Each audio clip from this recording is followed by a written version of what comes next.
Welcome to this week's podcast, which is epic. I mean, epically exciting because we're going to be a bit wild and a bit loose here this week with our guest. And I'm going to introduce you to an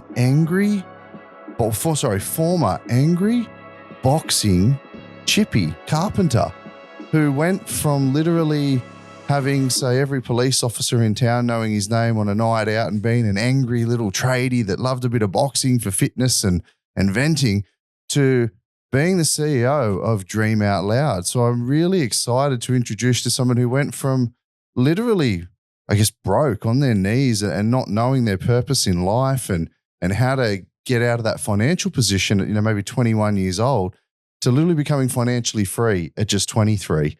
So Morgan T. Nelson, hello. Graham, so good to be back here having a conversation with you. I know it is, and we're all cashed out again, which is the only way we both roll, which is great. Yeah, this is my professional outfit.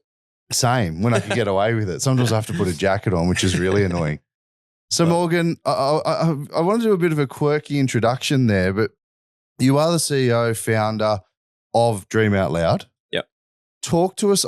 I mean, I understand that Dream Out Loud really stems from a purpose of the 4 pillars, right, of creating the dream life. But before we get into that and who you are, let's go back. I introduced you as an angry, boxing, chippy. The police knew your name. Let's go back. How did you grow up? Where did you grow up? How did you get to being, shit, what am I doing with my life at 21? Yeah, so look, pretty much, I'll keep it long story short. Going through school, the only reason I stayed to year 12 was for the parties and the girls. I recognized at an early age that this is an amazing time of life. And I saw people out there saying, I don't like school. And I'm like, bro, I have no responsibility. There's a party every weekend. There's girls every weekend. I play footy with the boys every day. I'm gonna soak this life up as long as I can. What I know now is responsibility. Yeah, just like party. I recognize that at a young age. I'm like, these are the coolest years of my life. I'm not going to stress myself out trying to impress teachers or my parents on who I should be after school and all these sorts of things. But what I know now is I was actually just ignoring the fact that I was struggling at school. Like I was barely passing every single level. They sat me down in grade 10 as they do and gave me the big book and they said, Morgan, what do you want to do when you grow up? You need to pick your career now because you're 15. So you should do that, right? Oh, yeah, because you know at 15, right? Like, right. Yeah, I'm going to be a fireman. Yeah. So Yeah. I flick right to the back of the book where the highest income earner is. And I go, this is what I want to do. Mechanical engineer. And they said to me, Morgan, you're not smart enough to study that because in order for you to become a mechanical engineer, you need to study this, and that in year 11 and 12 so you can even get accepted into university. So pick something else. So I'm like, okay. Next one. Electrical engineer. It's going to work our way down by income, right? I'm like, you tell me which one can I do? You tell me how smart I am to be how successful I can be. That's how I was thinking about it. I was like, okay, I'm not smart enough to make that much money. Okay, how smart am I to make much money? They said, I'll tell you this. I'll tell you what you can do and I'll tell you what you shouldn't do. What we recommend you do is go do something where you can work with your hands, be a tradie, mechanic, something like that. We recommend you don't do anything in reading, writing, journalism, or speaking. Right. Because it's not your strong suit. Oh, sorry, speaking is not your strong suit. 100%. How many people have you had in a room overseas or in Australia? 6,000. 6,000. Definitely not your strong suit. Yeah. Lucky you didn't listen to the fucking teachers. Yeah, right. And our podcast now is streamed over 70 countries around the world, but for years though, I adopted that because I looked up to them as like, well, they're the ones that are going to tell me how to do my life. So I did all this stuff, right? I finished grade 12. They almost told me I couldn't go to the biggest party of the decade, the formal. They're like, you've got to increase your grades and all this stuff by then if you want to go. And I'm like, don't you fucking do this to me. Yeah, you're not taking that off me. That's like all I'm here for. Yeah, right? So we did that. But then when I finished school, everyone else is out there going to university or they're applying for uni. They're getting their overall position scores after school and everyone's getting all these great scores. And mine comes back in and they rank you from 1 to 25. 1's the best, 25's the worst. Right. I get a 21.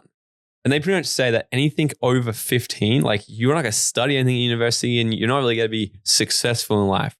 So I kind of believed that for a while and angry at the world, I guess, angry at that was happening, the school system, blaming. I was in this victim mindset massively. And, that and amongst of everything else going on, like I was learning Muay Thai from, I think, 15 years old. Okay. So you get someone who's very good at fighting and an angry little shithead. Yeah. And then what you get is a weekend in the lockup almost every single weekend. Did you feel the system let you down? Was it school that let you down, or you just you're like, well, I just didn't fit where I needed to be? I think, like, I'm not sure what I really believe let me down back then. I think I was just trying to do my life and do it happily. And what I really thought, I thought everyone had screwed it up because I still felt like a kid. Like, I feel like a kid now. Tell me about it. Right? But I feel like an absolute kid still at 17 or 18. Yeah. And everyone's out there trying to be all grown-ups and figure out what they need to do in that. And I just thought, all I want to do is be happy. I want to be happy. I want to live a freedom life. You know, I didn't have any goals to be a millionaire or nothing by then, but all I wanted to do, I knew that, you know, I didn't want to struggle. I want to live a good life, hang out with mates, surf, travel. But you've just been told you can't do that. Yeah, well, essentially, right? You didn't get the grades to do that. Yeah. You didn't memorize the textbooks well enough to do, because that's school, right? Yeah. Like that level of education is like the memorization of textbooks and formulas and I guess trying to pretend to apply it practically, but really it's just theory. Yeah, they've got no idea. And I actually saw somewhere, I don't know how credible it was. I think it was even on Instagram, but it's like the school system actually got invented for only one reason. And the reason was to actually get people ready for the workforce. So however many years ago, 1,000 years ago, there was no such thing as school. And eventually they put it in there, like, we need to put school in so we can get these kids ready to be on time. I thought it was just so parents could go to work and they needed daycare. And I think that was the third reason. Oh, yeah. Right? But getting people ready for the workforce, right? So if you look at that, they're not really setting you up to be successful in life. They're setting you up so you can be a good worker, so you can be punctual, so you can be on time, know how to follow orders, and you know how to forget about your dreams. You know how to forget about all the things. And here's another reason why the school system's completely screwed everybody up, because here's the thing. You and I would definitely know that in order to create any successful thing in your life, it's only a matter of how many times you've failed before that. Correct. We need to fall in love with failure. Yep. We need to embrace it. And often at my events, I ask people, I'm like, so who here is struggling with fear? And everyone's like, yeah, I got fear. Cool, yeah, like, what are you afraid of? People like fear of judgment, fear of success, and then fear of failure.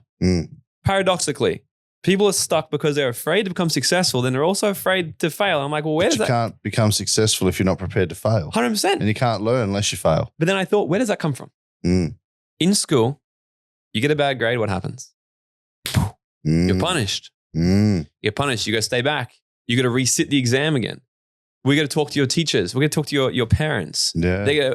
Right? So we associate extra homework now. You got to be punished more. Yeah. We're going to associate, or even the worst thing, we're going to put you in the stupid class and everyone's going to know, right? Yeah. But they associate. So what happens at a young age? We associate failing with punishment. So we'll do anything we possibly can to avoid punishment. Failure. Right? Because we don't want that in life. But we know, like, since reframing that, I'm like, I try to fail as fast and as hard and as often as I possibly can. Because I know that every single time I fail, if I'm intelligent about it, I'm going to collect more data and more feedback as to what worked and what didn't work. And I can do it better next time. Love it. But these are just different ways of how the school system screws people up. And nothing against school, like it's probably useful. But this is how it's screwed. Well, if you think about it for a second here, you're right. We talked about the daycare thing. We talked about get ready for the workforce. But at school, they teach you not to collaborate. Yep. Not to look at somebody else's work. Don't speak out. Don't speak out. Follow the system. And if you collaborate or work with someone else, you're cheating.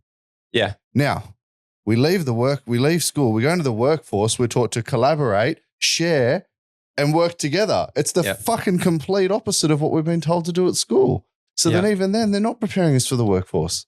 They're fucking us up. And then what happens is, so people tend to get labeled, okay? And they get labeled across these things. Thankfully, my parents never took me to get labeled with ADD or dyslexia or anything. Now knowing what I knew. I would have just been labeled dumb. I was a terrible student. I was labeled with, he always interrupts the class. You know, he's got good effort. He puts in good effort. Yeah. He's always interrupting in class and he can't be trusted and he's always getting distracted. So that I got associated with Morgan's a bad kid. I was never really a bad kid. I was usually just misunderstood. Now what I know about human behavior, I've literally for the last 10 years invested over $200,000, traveled all around the world, learned and studied with some of the best people on the earth on human psychology, neuroscience, human biology, what makes people do the things that they do. What I've realized now is I know enough information to be like, oh, I probably do have a little dyslexia, right? And my attention is fucking everywhere all the time. But I'm like, cool, how can I use that to my advantage? I have so much energy. I can do 47 things at once. And I get to see I'm very Don't creative tell your partner person. that, but because I tell my wife I can only do one thing at once. So you're just going to be Well, selective. No, I tell her I can do lots of things at once, but only about to 70%. Yeah. So when you come home and half the dishwasher's empty, don't get angry at me. Yeah. Be proud that I was able to started do something that. else. I was able to do that while build 2 companies at once and do all the other fucking shit too. All right. Come on, help me out here. Right? Yeah, 100%. But all of that now that I know what happens in school, the reason why I struggle in school is because when I go up against something that I don't understand, I try to, my human behavior trait now is I'll crack a joke. I'll be funny. Yep. That's how I deal with stress. Same. If I'm stressed out, if I'm uncomfortable, I'll naturally go to humor. Hide it with humor. Yep. And then I always use, Morgan's the class clown. Morgan's always interrupting. Now that I understood, I was like, fucking hell, I was never the class clown. Well, I was a pretty funny dude, but I just never understood why we had to read To Kill a Mockingbird again. I never understood this, why we had to do George algebra Orwell's and Animal shit. Farm or... I just didn't get it. But I tell you what, if they probably had to start teaching about ancient history, I love that shit. If they had to start talking about psychology, money, if they had to start telling us, hey, here's how you can build wealth. Here's how you can have all the freedom, all the travel, all the luxury in your lifestyle. I would have been so focused on those classes. Like I was good in sport and I was good in music because I love music, love sport, but I sucked at everything else. Right. So that's sort of what got me to where I was. But I stayed in that mindset for a long time. I left, I got into the trade as I had to do. And then I looked around and I quickly noticed that here's these people who are 50 years old, still working on the tools. But there's also the dude who rocks up in a brand new Beamer. He's the developer and he's also about 50. Right. So I'm like, and I noticed at a young age, I'm like, I've got a choice here. I can either be that at 50 or that at 50. So broken back, on the tools, busted knee. Right? Complaining about life. Or the guy. No license because I've lost it. No air driving. conditioning. Oh, no license. I was going to say no air conditioning. It's like with the window down in the busted ute. Right. Or the guy in the suit and the air conditioned leather seats. Yeah. So I looked at that and I realized he's a developer. So I set it in my mind at a young age. I'm like, I need to become qualified. Then I'm going to get my builder's license and I want to be a developer because that's the rich people. Sure. And so I went down the whole path of doing all this, got into the whole tradie lifestyle, holding on to all this anger from the past of what I've now understood as so much other shit. Yep. And that went down a road of drugs every single day, alcohol every single day, leading to attempting to take my own life at 19 years old because I thought it'd be more painful to stay here than it would be to leave. That's deep. And it is wild because my whole life was surrounded by toxic, negative people that all they did every single day was drink every day, take drugs to wake up, drugs to keep going, drugs come down at night. So let's jump in there for a second. It's really important for everyone at home. Now, my community is financially orientated, but success oriented, and so is your community. But when you look at that circle around you, people, they're taking a drug to wake. Now, it could be as little as caffeine, but it's a drug to wake up, the drug to get through the day. Now I get home and I've had a terrible day. I need alcohol to get through. Oh, okay. There's other. Yeah, okay. Well, there you go. Or other sorts of drugs as well. But it was the other sea plant that comes from Colombia. There you go. Not the coffee And bean. in saying that, it's very common in the construction trade, 100%. mining. I thought it was normal. They earn phenomenal amount of money, right? But they do terrible things with the money. There's some holes there. Yeah. How does that affect you really growing up? Like, I mean, obviously to the point of nearly wanting to take your own life, but what do you think that does to the average person who doesn't see the light or doesn't realize there's something beyond that circle? If someone's listening right now and they're struggling and they're going through that, what would you say? So scientists put 6 monkeys in a cage. And at the top in the cage, they had a ladder. At the top of the ladder, they put a bunch of bananas. And they said to the monkeys, well, they didn't say. The monkeys started climbing up the ladder. Goes to take the bananas. When one monkey would go up the top of the ladder, they would scold the other monkeys with hot water. So eventually, these other monkeys would beat the shit out of the monkey that would climb up the ladder because they recognized every single time you took action, we got punished. So eventually, all the monkeys are sitting there doing nothing. So they replaced one monkey, they put a brand new monkey in. What do you think he does? Goes to the ladder. What do you think happened to him? Got bashed. He got bashed. And he comes down, he's scratching his head thinking, what happened here? They replaced another one. What do you think he does? Climbs the ladder. What do you think happened to him? He got a crap in out of him. But eventually the monkey just conforms. But he got bashed by even the guy that got put in there before that had no idea what he was doing. He was just conforming. And then eventually they replaced every single monkey with a brand new monkey, and not one monkey had been scalded with water, and not one monkey would go up the ladder. Now, if you have a conversation with the monkey, say, hey, bruh, why don't you want to go after your bananas? He would either say, oh, I didn't even notice those bananas there, because we eventually just block out what we believe is not for us. Sure. Or he'll say, well, that's just the way things have always been done around here. Even if they're looking through their monkey cage to the other fucking cage, and over there's a whole cage full of monkeys and they're having an abundance of bananas, every single time they eat them, they get even more. They would even start to conspire in their own heads and with their own group and be like, those guys are idiots because they think they can do that. It's not. Oh, it's unhealthy to eat all those bananas. You shouldn't do that because, like, and they started because what we will conform, like what scientists have shown, right? One of the longest ever psychological, this is the very, very, very first psychological test they ever did on humans, okay? And they've just redone it so many times and they've proved it to be the exact same every single time. They got 4 people. One of them was an actor. The 3 were actors. One was a real person. And they said to him, they want you to come into the room and we're going to put 4 lines on a screen. 3 are going to be the exact same. One's going to be significantly bigger. All you've got to do is choose which one is different. So the actors all come in and they purposely have been told to choose A, which is the same. Old mate comes in and he's like, what the hell? There's video footage of this. These guys are crazy. This line. At first he's like, what? And he marks C. It's the big one. Yeah. And they do it one more time and all the actors, they come and they choose the same one again. And he's like, this time he's like, the hell? Choose the right one still. This goes on for about 4 to 6 times. Every single time they've done this, between 4 and 6 times, usually the last person will eventually start picking the same as the rest of the group, even though he knows it's not the right one. So what psychology have told us all along, that it's more important for us to fit in than it is to be right, than it is for us to speak our truth, and it is for us to go out and chase our dreams because we know they exist inside of us. We can see them, we can feel them, but it's more important for us to fit into the people around us than it is for us to actually go after the things that we believe is right. Okay, guys, this is fire. So you really need to listen to this if you're struggling with something right now. Yeah. Because it may be more important for people at home right now to go, I just need to fit in. Like, that's just like that statement. That's just the way it's always been done. So first, they've got to recognize that it's normal. If they're like, this is how it's, it's always been done.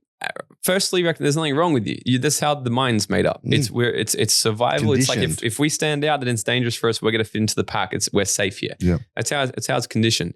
But how about this? Because I'm a quite lazy person. I look for what's the fastest and best way for me to become successful. Yep. The first pillar, right? So we talked about the 4 pillars of designing your dream life. The first one is your environment. And it gets talked about so much. And we all know, right? But here's the thing. When I spoke on stage with Darren Hardy in Maui, he delivered this massive value, right? We had dinner later that night and he comes up and he says, did you have a good day? Did you learn a lot? And I said, I kind of already knew that stuff. Yeah. Because I was 24. Yeah. Right? Thought I was the shit. Yeah. That's the ego, right? Yeah. No, I know boats. Because he's teaching some of the 5 people you around with, environment, blah, blah, blah. And I was like, I already know this. And he goes, well, let me ask you a question. Do you do it as your bank account and show it? I was like, fuck, that's true. Maybe I can learn something from this guy, right? Yeah. Because here's the thing. If we don't live in an information lack environment. Right? No. We're not lacking information. What we lack is implementation. Too many people these days think they know a lot of shit, but they don't do the shit that they actually know. Yep. So if they focus more on going, I have heard this, but am I doing it? No. Well, what's stopping me from doing it and start actually doing it? Because a lot of people can be like, well, I understand that you're the 6th person of the 5 you surround yourself with. Yeah, but do you understand how that works? Like psychologically, I just explained it, right? But if you're still going to leave here today and go hang around with 5 broke, unhappy losers, then you're choosing to have that life. You're still choosing that. So what I did when I'm trying to find the hack, I'm like, well, what if my group of people go, you know what? Fuck the lines. You can choose line A, line B, line C. Like, we don't even care if you're right because we think this is right. You can be right and we can support whatever you want. Yeah. So what if the environment is like, hey, whatever you believe is right, you go for that and we're going to support you on that. Yeah. Or what if all the people around you, their normal is, no, screw it, man. We can have all the bananas we want. You know what? We can even call in some fucking mangoes if we want. Let's get some mangoes and bananas up in here. Now it's a party. Yeah, right. Except I don't like mangoes. I'm a freak. My wife thinks that I'm a weirdo because I don't like mangoes. So, but right. But that's why, right? Because you ask the questions like for the people out there that are sort of in that spot, and they're like, what the first thing is literally surround yourself with different people because your external environment is going to determine how we internally represent things. Now that's hard, right? It's not easy to cut your friend's circle. They don't have to cut them off. Okay, good. Yeah. But here's the thing. They don't have to choose. They don't have to choose to spend a lot of time with them as well.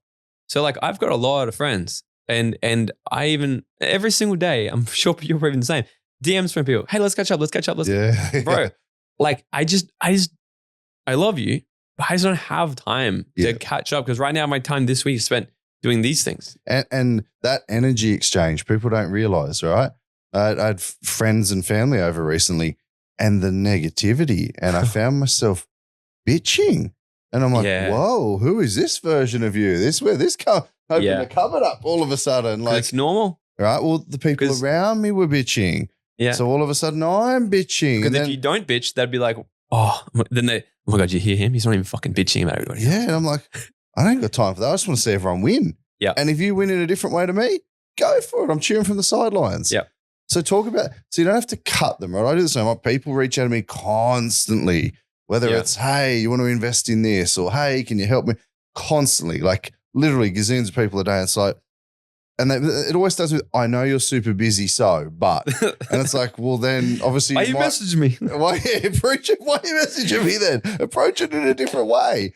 So how do you go from not, and I've been through this myself, how do you go from not offending these people, cutting them out of your circle to reassociating yourself with a new circle, with new values? Because that's not easy. Yeah. Well, firstly, if you choosing your own happiness and success is going to make someone else unhappy, then that's probably a right direction that you've chosen to go already. Because if the reason that you've been hanging around with them is to try and please them, what they're lacking within themselves, then it's not up to your job to try and rescue these people. It's up to you to rescue yourself and create the best. I want you to say that again. It's not up to you to rescue these people. It's not up to you to rescue them. It's up to you've got to rescue yourself. So what I realized was, for a long time, it's kind of like this. When I'm living this world of black and white, right? When I was young, I'm living this world of black and white. Everyone's telling me this is only black and it's only white. So we've only got two in here. And then one day I get to this fence. I'm like, what's this freaking fence? Kind of like the Truman Show. Climb up over and I peek over and I'm like, and I see this world of color. I'm like, holy shit. And while I'm clinging onto the fence, I look over to my right and I'm trying to yell out to people, guys, there's this thing I don't even know the word for it. I can't even explain it, but they're doing this thing that we're not. It's incredible. This is available to us. We've got to go. And from their perspective, they're like, they can see me losing my freaking mind. Yeah, you're crazy. Because from all they can see is black and white. Yep. And they're like, oh my God. Oh, that's just like, great Uncle Jerry. Oh, remember great Uncle Jerry? Yeah. We lost him to that fence. Yep. Never came back. Yep.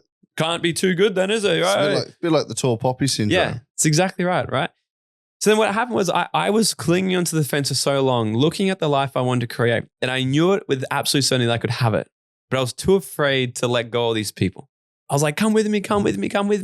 And eventually, this is what I call being 99% committed. Like I say to any men listening to this podcast, if you go home and, women, your man comes home to you and they say to you, hey, baby, I'm 99% sure that you're the woman of my dreams. Let's get married.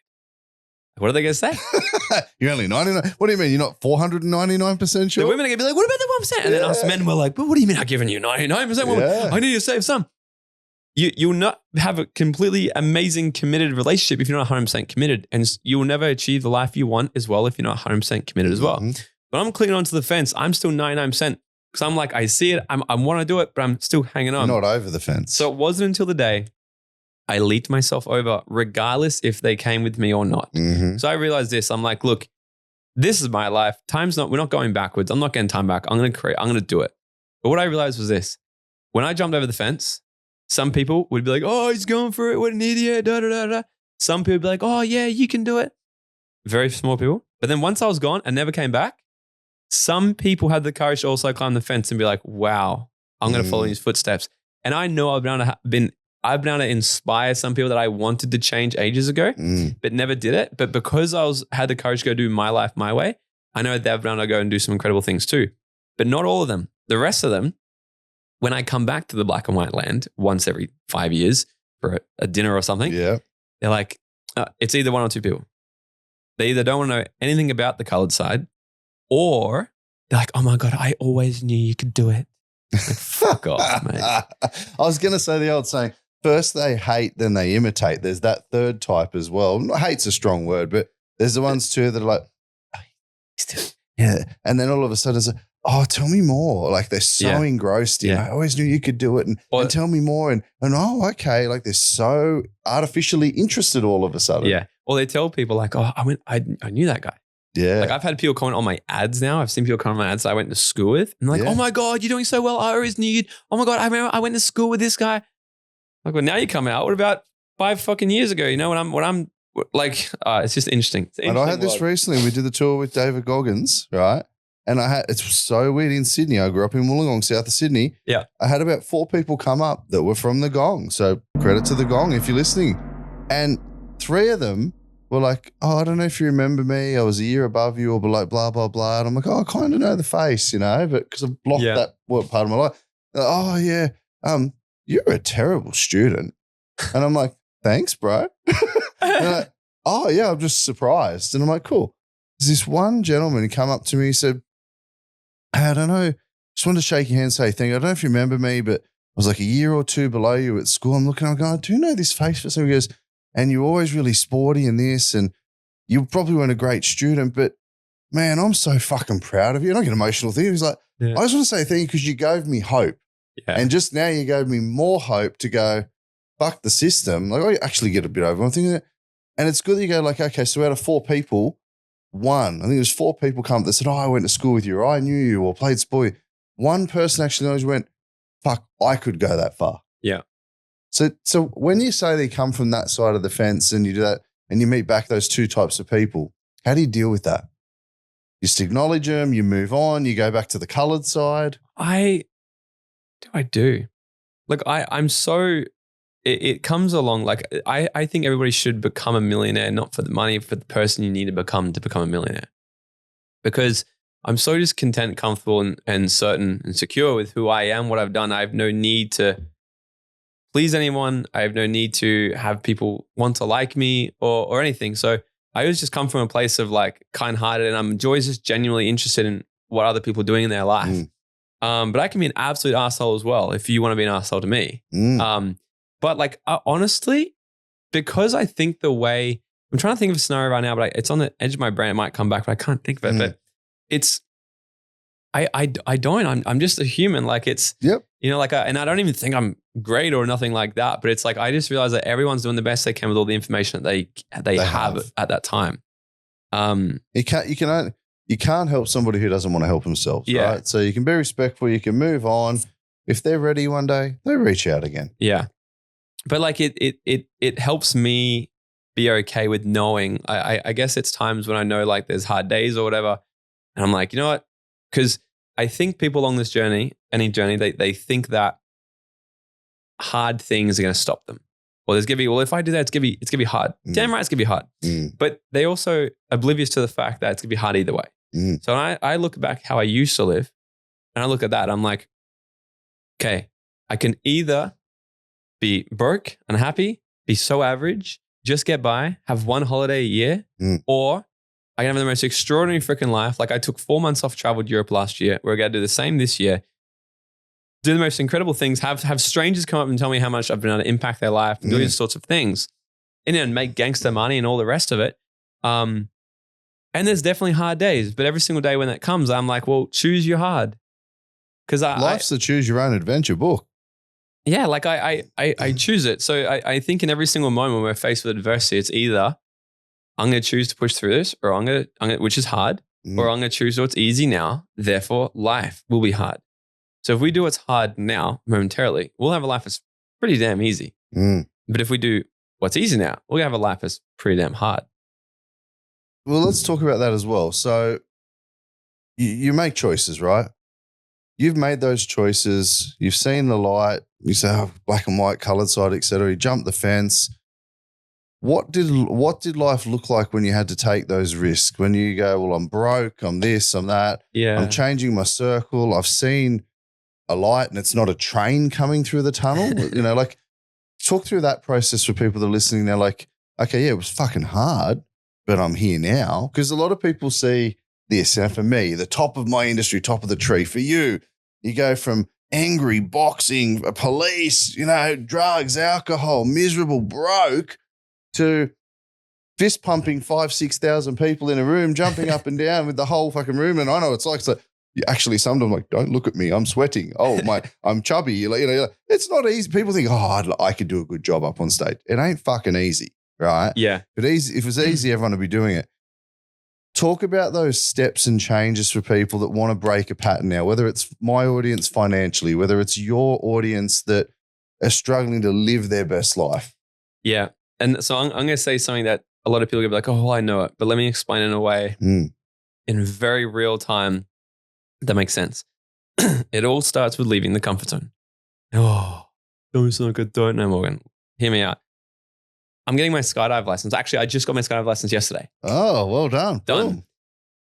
So I thought, what better way to start the new year? I actually thought with the end in mind. I'm like, I'm going to create this post and it's going to say, jumping into the new year. And I'm fucking jumping out of an airplane. I like it. So on January 2, I think there's a weight restriction on skydiving, so I'll have to. I think there's a bit. You'd easily be able to do it. I'm nearly 10 kilos down, so we'll soon. Well, I got my license now. You can tandem with me. Oh, shit. You trust me? No, I'm kidding. I think you need to jump like 1,000 times. But I've tested my friendship though, right? Since getting out, I said, I've got my license now. Do you want to go jumping together? They're like, yeah, yes. I mean, I'd still be worried a chute would open with or without anybody. But so let's talk about this, right? So here we are. So January 2nd, I'm up day 1 getting my license. They see you in a hot room for 9 hours, death by PowerPoint. Here's all the things that can go wrong skydiving. Here's what will happen if your chute doesn't open. Here's what happens if it opens and it gets tangled. Here's what happens if it opens, it doesn't fully open. Here's what happens if 2 chutes open. Here's what happens if And most people are out at this point. I'm literally like, and I love adrenaline. I love this shit. And I'm sitting there, I'm like, holy crap. I didn't think that was real danger. It sounds stupid. I thought skydiving was actually quite safe. I thought it was one of those things that feel dangerous, but it's safe. It just unless opens. you're an idiot. Like, yeah. But no, a lot can go wrong. So at the end of day 1, we do a tandem jump so we can practice parachuting. Okay, so they jump out with us. So they go, okay, now we'll get to teach you how to parachute. Cool. Then day 2, you do your first 3 jumps completely solo. So I call my girlfriend that night and I'm up at the camp and I call her and I say, yo, look, I don't know how I feel about this. I'm sick. Like, I don't know if this is my intuition doing a hard stop saying, Morgan, don't. Or if it's my fear in levels I've can't ever imagined before.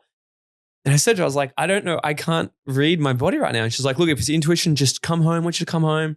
But if it's your fear, you got to do it. And I said, let me just sleep on tonight. I'm going to wake up tomorrow and I'm going to think about it. Can I throw a third thing in there? Yeah. Maybe that fear was just excitement. Possibly. Right? Because usually that's what fear is. Well, anxiety is usually excitement. Most people are like, I'm anxious. Pay attention, everyone. Yeah.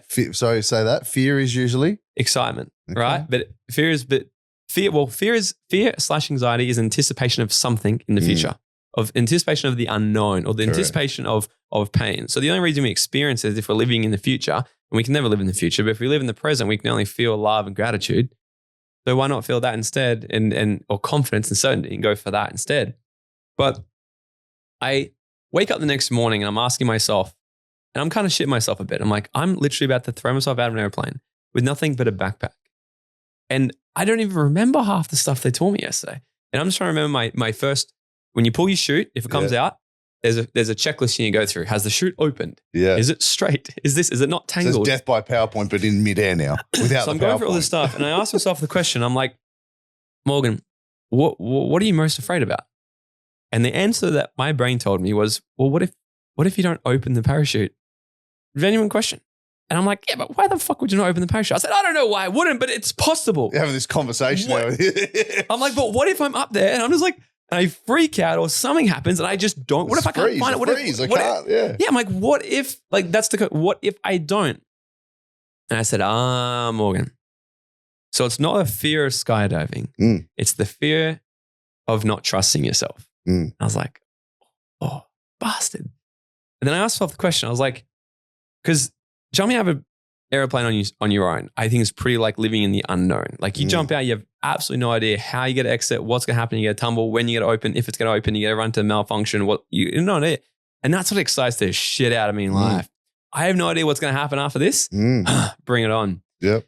But what happens is when we leave our comfort zone, okay? When we leave our comfort zone, when we go into the uncomfortable zone, we develop, so we do something. So let me explain the whole story, right? Yep. I'm sitting in a freaking airplane now. So I've talked myself up to it. Just trust yourself. You can do it. Overriding fear in my mind, overcoming my nervous system, calming it. I'm sitting there, I'm like, we get up there, 14,000 feet, put all my stuff in, they open the door, wind coming out, get to the end of the door, and they say, okay, you got to pop your head out. You got to find the horizon. Yeah. It's like a dog out of a window. I'm like, the fuck, I see the fucking horizon. What do I do now? And then they're like, okay, go. And I'm like, I jump. But before I jump, the only thing he says to me, he says, only focus on exiting the airplane. Yeah. So he's like, don't worry about opening your parachute. Yeah. Because there's no point doing that if you can't exit the plane properly. Correct. So I'm like, oh, so I'm just going to exit. Then when I exit, he goes, don't worry about your exit. Worry about free falling now. Then worry about free falling. Then I open your parachute. And I do all these things, pull the parachute. It opens, it comes out. I'm like, oh my God, this is amazing. Doing all my checks. I find the drop zone. Cool. Navigating myself in air, get down the drop zone. I land on the ground like a freaking boss, like Tom Cruise from Maverick. It felt like I was like fucking like Danger Zone was playing in the background. Like, boom, boom, boom. And I land and I'm like, fuck yeah, hook me back up. Let's go again. And then yesterday I jumped out of the airplane. I fucking backflipped out and I backflipped and I'm tangling. I'm just flying in the air. I don't give a shit where I am. And I get on the ground. I did the best landing I've ever did. This is only 15 jumps later. And I wondered to myself, I was like, what was the main difference from that first jump when I was about to not even do it to now being so confident coming down a running landing like the best landing I've ever done? I trust myself a lot more now. But how did I develop more self-trust? By doing the hard things now. Every single time we actually push our comfort zone, which is a little bit uncomfortable, what happens is after the fact, your confidence rises. The dopamine rises in your body. The serotonin, the oxytocin, all these things that actually make us feel good, confident, and proud about ourselves get increased. So the more we expand our comfort zone, okay, we feel more confident. We feel more proud. So now our subconscious competence is increasing. But we as well. develop more trust within ourselves. I want people to get this. So the reason most people don't go after, because you're talking about making hard decisions. Nothing's harder than saying, I'm going to consciously throw myself out at 14,000 feet with a backpack. Probably the hardest decision I've ever made. But all I had to do was go, I'm going to take one step of courage and then trust myself enough to do the rest. Then what happens is I get to the ground, my self-trust increases, my confidence now increases. People think I'll do the hard things when I'm confident enough. Courage comes first, confidence follows that. That's what makes us feel good. So if we're scared of the unknown, scared of making hard decisions, instead of just jumping into the hardest things right now, start doing the micro habits right now that you've been putting off. Go have those hard conversations. Fire the people you need to fire. Hire the people you need to hire. Do the things you need to do. Do the gym workouts. Do whatever the thing you've been putting off that you're like, this is uncomfortable for me. Because every single time you do that, every person I've talked to who's gone skydiving, who was petrified beforehand, I said, what did you want to do as soon as you landed? They're like, go again. Mate, I'm scared of heights. You know what my wife made me do? Climb the Sydney Harbour Bridge. Love it. And my fat ass on that way up, I was like tin snips. My hands were purple on those railings, right? Once we got to the top, I'm like, you jumping up and down. She's like, who are you? Yeah. Now for that fleeting moment at the top of that bridge when I got there and I had the courage and I was trying, all fear subsided and I'm jumping up and down. They're going, hey, settle down, sir. You know, I'm like, oh. But then all of a sudden on the way back down, I started to lose confidence again. Yeah. So I achieved it. Yeah. But then on the way, oh, hang on a minute, there's traffic again. And what about when you got down the bottom? Have you ever done something with heights again since? Yes. And that's the point. I had to continually force myself to do the uncomfortable. Yeah, now you can come skydiving with me. Yeah. I do that. Yeah, as long as I meet the weight limit, but I'm on. Right? But the point, you're right. Like you have to go back. And what is once uncomfortable becomes so normal. Yeah. But because I've taught like all around the world, I teach comfort zone. It's like personal development 101. You want to achieve the results, leave the comfort zone. We all know that. And then it never made sense to me why I'm so comfortable being uncomfortable, because I've been uncomfortable. Like I push myself in uncomfortable positions as much as I possibly can, where my self-trust to just deal with anything at any time that comes at me is so freaking high. I'm like, I'm a freaking warrior. Whatever comes at me, hard decisions, business decisions, losses, whatever, I'm ready. I can maintain myself because I've just continually pushed myself through that. And the skydiving thing really hit me because I was like, oh, I've never done this before. So I don't trust myself to open it. But then once I've done it, I'm like, so the first thing that had to come was courage, but then it comes as the self-trust. The more self-trust we have, the bigger our comfort zone will actually go. The more hard decisions we'll actually make in our life. So it starts to become this actual success stacking. But I've never made full sense of it until literally a couple of weeks ago when I've been doing this. And this really feeds back. I've seen some of your events. They're amazing. We're going to have to come along to the next event, I think. But you run at your Dream Out Loud, obviously events, you run what I think you call it the 4 pillars of creating your dream life. Yeah. So explain that to people. I mean, financial is definitely one from my background and my experience, but explain what you classify as the 4 pillars of creating your dream life for those that are tuning in. Yeah. So I started, because you've just shown them that definitely you got to become uncomfortable. Yeah, and it becomes live in more a comfort zone a little bit. So I think we've given a good foundation here because you and I can talk for all day. Yeah. So let's talk about the 4 pillars because I really want them to get value out of your brain. You're studying neuroscience and some of the best people in the world. Let's talk about the 4 pillars that you help teach people. Yeah. So when I was 21 years old and I started my first business, my friend gave me a CD. It makes me feel old now when I say this story. CD? Yeah. Could have been a cassette. You could be my age. Fuck. But it was a Jim Rohn disc. Yeah, and right. For 56 minutes, my drive to work every single day was 57 minutes. So I'd listen to it and I'd get to work So I listened to that every single day for about 90 minutes. And one of the biggest things I remember is you become the sum of the 5 people you surround yourself with. And I was like, oh, it's so good. So I started to really put together these things. I was like, okay, I've got to change my environment. So the first pillar, like I said before, is you got to have the right environment, both externally and internally. Yep. So external environment will dictate our internal environment. Like you said, you surround yourself with people the other day, and next minute your internal environment was gossip and was shit. And you're like, it's not a fun place to live. But you've got the awareness to understand that. A lot of people don't have the awareness. Like if I popped their head off and had a look inside, is it a nice place to live? A lot of people are like, oh fuck, let me tidy up a little bit first. Right? I gotta tidy up the house. Mine would just be a disaster. No one wants to see that shit too. But also another thing, like our internal environment, if we spoke to other people the way that we spoke to ourselves, we'd probably have no friends. A lot of people's self-dialogue really screws them up. But the external environment will determine the things that we think and feel, and our emotional state, how we act, and everything inside of here. So what's around us is what we're going to tell ourselves inside. Yeah, and then it will circulate, right? So then our internal world is our external world. Whatever we think, feel, believe, value, whatever we believe to be true about us, at deep unconscious, like identity level, will manifest into the world, right? I'm not saying about putting your crystals out and having a cacao bowl manifest. I'm saying actually doing the deep psychological work and unraveling this stuff. But the right environment is the first one. I figured that out. I started moving that. Then the next one is you must have the right vehicle, which is what I love that you do, is you're literally helping people, providing them with a vehicle through property and budgeting and the finance and getting that shit right, because no one learns about that in school. There's no classes for that, which is crazy. Like they put so much pressure or push on Pythagoras theorem or algebra. Well, think like the other day, we started talking about superannuation stuff, me and my accountant. I'm like, it's so annoying. So I got to pay my own superannuation. I work for my company. I'm like, damn, I could invest that money better. And he's like, yeah, that's the country's plan for the pension. Yeah. I'm like, well, they'd probably be better educating people financially in school than that shit. Well, the government came out yesterday and said they're actually going to double the amount of tax you pay on super. So don't get me fucking, it's 15 cents in the dollar now. Now they're saying, actually, there's all these people with so much money that we don't have to give the old age pension. Actually. So what we'll fucking do is we'll double the tax. And now we'll take all that money back off them.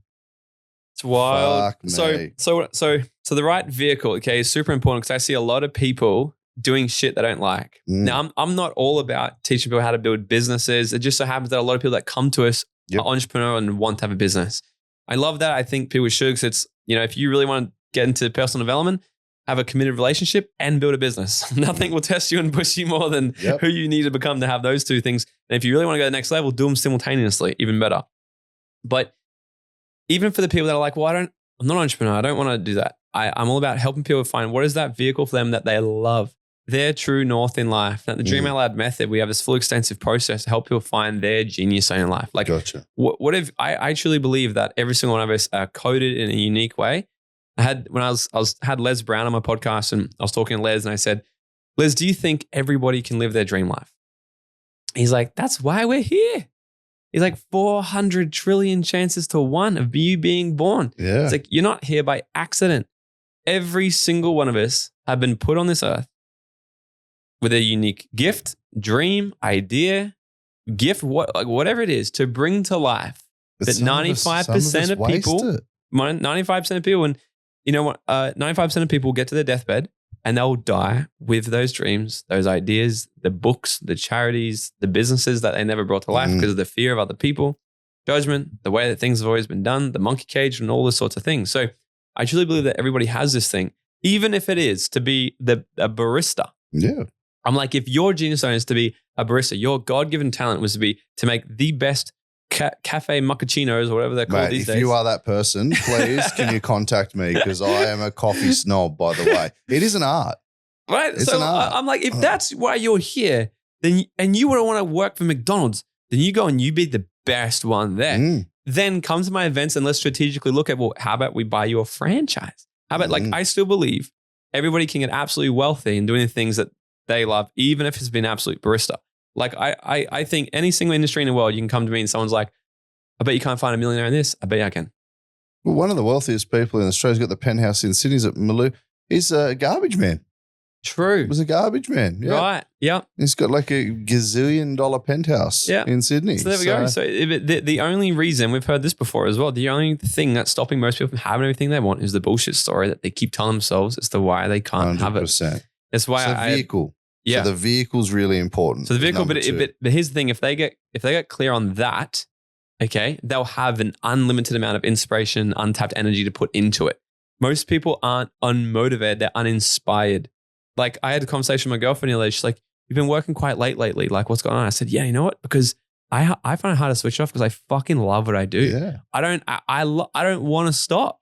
That's the issue." And she's like, "We need to spend more time doing our stuff." I said, "Yeah, okay, we need to put that in as well. But I need to understand that I won't actually just go, okay, I'm going to stop now because I don't want to. I want to keep doing more." It's like a kid. If they're having fun, you can't stop them from learning. If Yeah. you teach them a sport or math or what you teach, and they enjoy it, you can't stop them. They'll cry and chuck a tantrum if you stop them. And then we're no different as an adult. And then people grow up and then eventually their parents say, "Stop playing with that. You can't do that. You need to grow up. Don't do that." And they kill all their dreams and desires. Mm.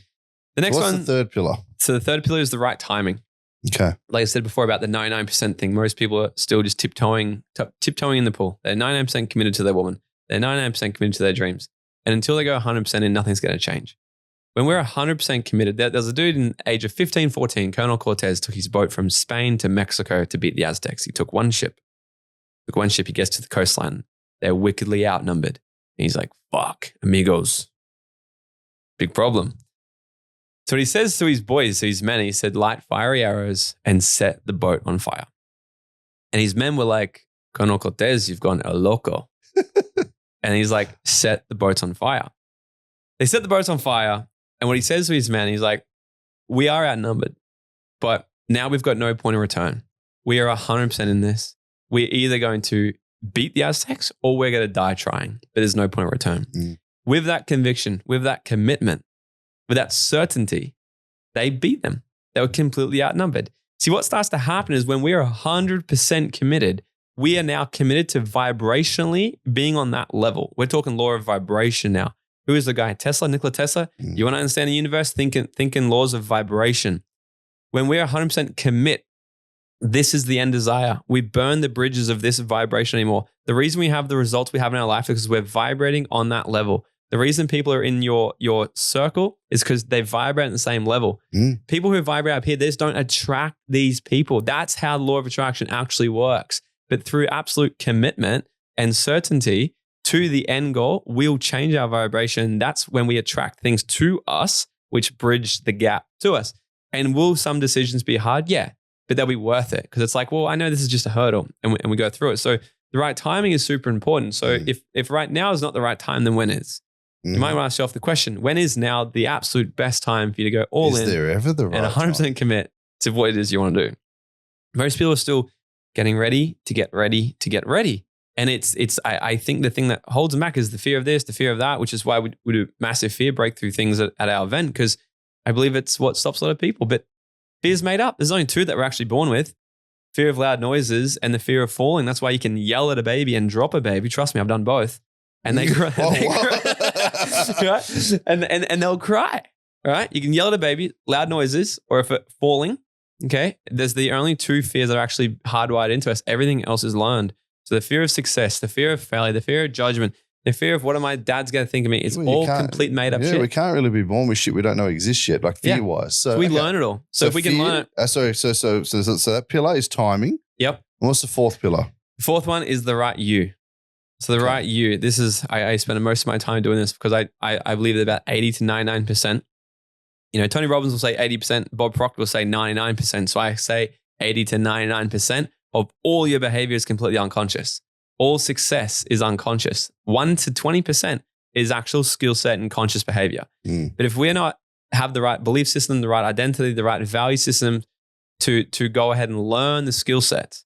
So if let's say if somebody comes to you and they want to get wealthy and work with you guys, but they've got beliefs that, hey, well, if I'm actually really wealthy, then I won't be loved and my parents won't love me. They'll never be wealthy. They'll spend all the money with you. Correct. I'm doing the work, but they'll self-sabotage over and over. And what the most annoying thing is, they won't know why.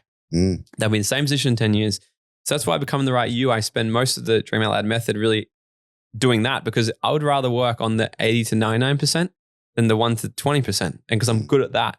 And so it comes down to the three things: the right belief system, the right values, which most people get. I had so many conflictions between the two. So the things that we believe is mostly true. And if they're conflicted with the things that we find are most important at our deep unconscious levels, if they conflict, we'll self-sabotage every single day. But the last one is having the right attitude. If there's only one thing people get from this episode, it's this. Because this is the thing we can choose every single day. Sure. There's three types of people in the world. The first person, they get to sit and they get to complain about the wind. The wind, it's not going my direction. It's so hard for me. Oh, I'm still suffering from COVID. You don't understand how hard it is. And they'll just complain, and they'll complain, and they'll complain. The second person, they put all their crystals out. They wait for the full moon. They get the cacao ball out and they just want to manifest, and they want to wait, and they want to hope. The key word is hope. They hope that the wind will change for them. They're like, I'm going to keep doing the same thing I've always done and just hope. Expect a different result. And that's definition of insanity. Definition, yeah. Right? So these people I take the piss of the crystals and shit, right? I'm exaggerating, but some people do it. They're like, well, I'm going to just use that. I'm just going to hope it's going to come. I'm going to keep doing the same shitty behavior. I'm not going to change. I'm not going to take responsibility in my own life because it's not me. It's life's happening to me. This is what they think. Life's happening to me. So I'm just going to keep going, keep rolling the dice, and surely I'm just going to get a lucky break soon. The last person, they just get up and they change their fucking sail. Like, the wind ain't going in my direction. Yep. Cool. I'm going to adapt. I'm going to adjust my sail accordingly. Oh, look, the wind changed again. Cool. I'm going to adjust it again. I'm going to adjust it again. I'm going to adjust it again. And we've seen this over the last 3-4 years. People have gone through COVID. There's been people that are extremely successful. I started an events business through COVID. I just thought it'd be a cool story one day. You're crazier than I am. Right? It was, we were doing physical in-room events. I'm dodging lockdowns by like 2 days, just rolling dice, being like, let's do it. But there's people through COVID that go, I've created this because of COVID. And then the other people go, well, I've now done this and life's not happened to me because of COVID. Or COVID created this for me. It's the same story. There's the two twins grew up, same family. The dad was a raging alcoholic, used to beat them. One drinks. Alcoholic. Right? It's that, right? So the one thing I think that we're absolutely in control of all the time, even without doing any of the other work, is choosing what perspective we want to see our situation, see our life, and just know that we're in complete 100% responsibility of it. We can always get up and actually change our sail.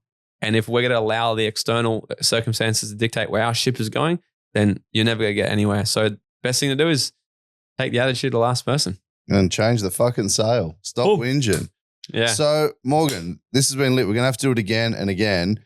For people that are struggling on that inner work and to take action, when's your next Dream Out Loud festival? Dream Out Loud method. Yeah, we've got 5 more this year. The next one is March 31 to April 2 here on the Gold Coast. Let's stick some show notes in if anyone wants to come or is in the Goldie at the moment and they're struggling. You got some skills, man, and I think people can really, and they can check you out online. We'll pop some links to your socials, etc. DM him saying Infinity Fam, guys. Let's maybe stick some show notes in there and maybe you can hook up the Infinity Fam with some discounts if they want to come and spend 3 days with you. And what we can do. So for the 3 days, the 3 days is literally like about 38 hours of content across 3 days. It's literally like I've built it into it's like a full-time work week. But then people whinge at the end of a week. I'm so tired. I work. You're doing 38 hours in 3 fucking days. People leave here and they've got more energy than they've ever had because I show them that energy is a complete freaking made up thing. They can create it. The nuclear power plant doesn't get energy. They generate energy. Yeah. Right. So we can generate it, but a lot of things are getting wasted on all this sorts of shit. So we spend 3 days and completely do about 12 months of coaching in 3 days for them where they go through their own processes and get super freaking clear on everything they want to have in their life, how it's going to look. we go through a vision process where it's actually neurologically embedded into their nervous system. So it's not just a little vision board printed out on the wall anymore. So it's not woo-woo. It's not woo-woo, right? Okay. I bring a touch of woo-woo. Yeah. Not even. I bring a touch of what I think humans really desire at a deep level. But they've got to execute, right? Mixed with actual scientific stuff that Love it. will work. And it's help people just destroy all the shit that's stopping their way, the fears, the doubts, limiting beliefs, the conflictions, all these sorts of things. Love They can start soaring. Look, if they want to come to that, so usually tickets are at $1,995, so $2,000. We can do a half price. We'll take $1,000 off. For $995. My man, thank you. There Boom. we go.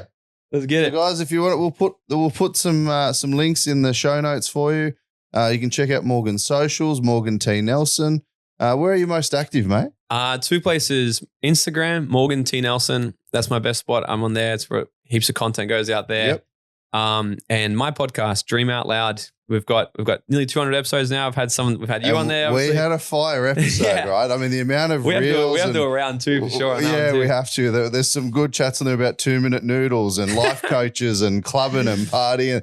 There's some interesting Yeah. shit in that one, actually. But look, that episode, like a continual, that podcast, my podcast, a continual feedback I get is people like the amount of value I put on there. Like, because I don't have online courses and shit. I put it all out for free on there. Yeah.